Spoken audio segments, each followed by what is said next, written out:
بسم الله الرحمن الرحيم. إن الحمد لله نحمده ونستعينه ونستغفره ونعوذ بالله من شرور أنفسنا ومن سيئات أعمالنا.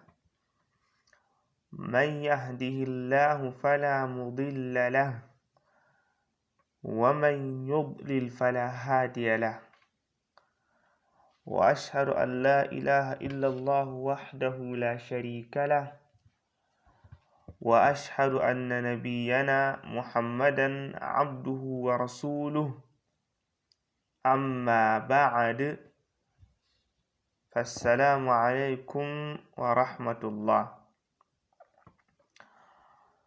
إن شاء الله نستمر في درسنا الأسبوعي الذي نقدمه في كل يوم الثلاثاء أسبوعيا في هذا الكتاب المبارك، كيف تحفظ القرآن، أحكام تلاوة القرآن، وعلوم القرآن،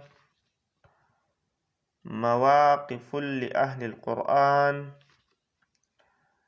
للدكتور مصطفى مراد.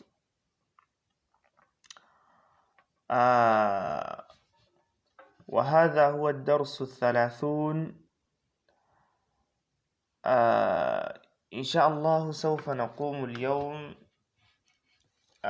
في باب جديد، أو أقول في مسألة جديدة.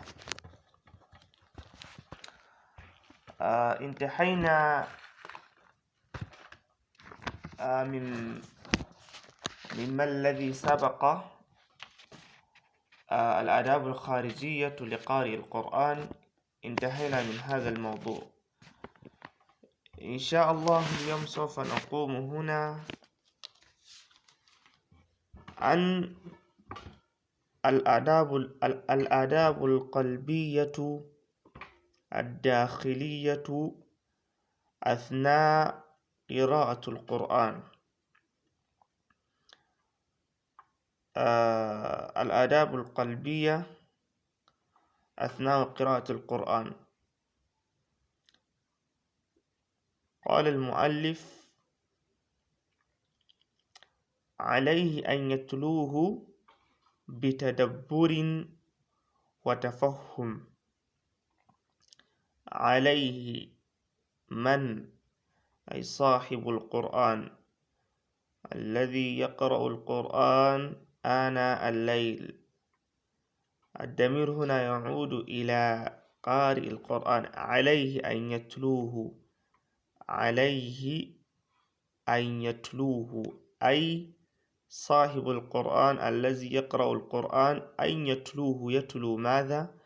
يتلو كتاب الله بتدبر وتفهم. ما معنى التدبر؟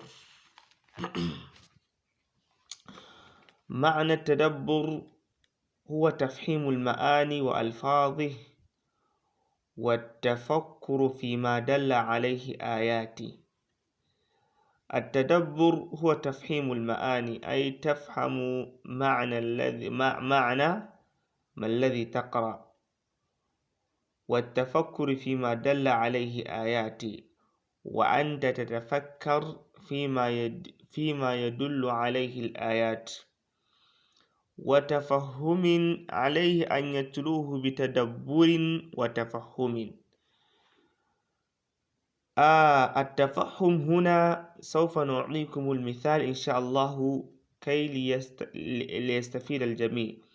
قصدنا هنا في التفهم مثلا، إذا سألت شخصا عن معنى بيت في لغتي، إذا كان هوساوي يترجم لك هذه الكلمة باللغة، يقول لك جدا، وما أشبه ذلك من سائر اللغات. وهذا يدل على فهم المعنى في لغتي. مثلا سألت شخصا ما معنى بيت في لغتي، يعطيك الجواب، يترجم لك في لغته الأمية. أما لماذا ترجم كلمة البيت وفهم المعنى. إنها كلمة يعني يفهم الجميع، أقول أكثرنا نفهمها.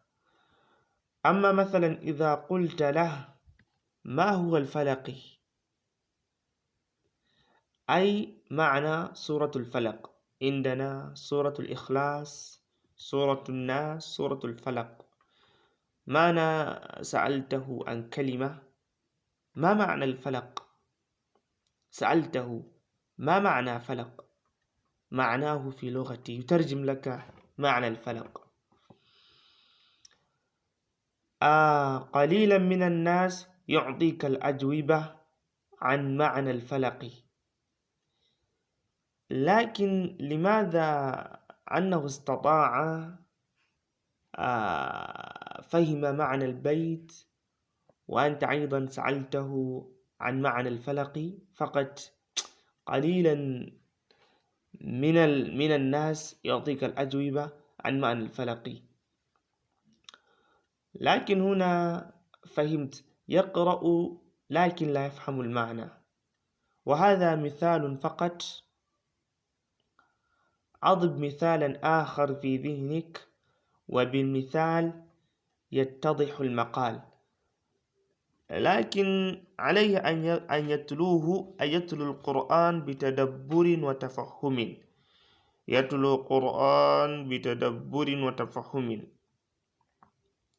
قال تعالى: كتاب أنزلناه إليك مبارك ليدبروا آياته وليتذكر أولو الألباب.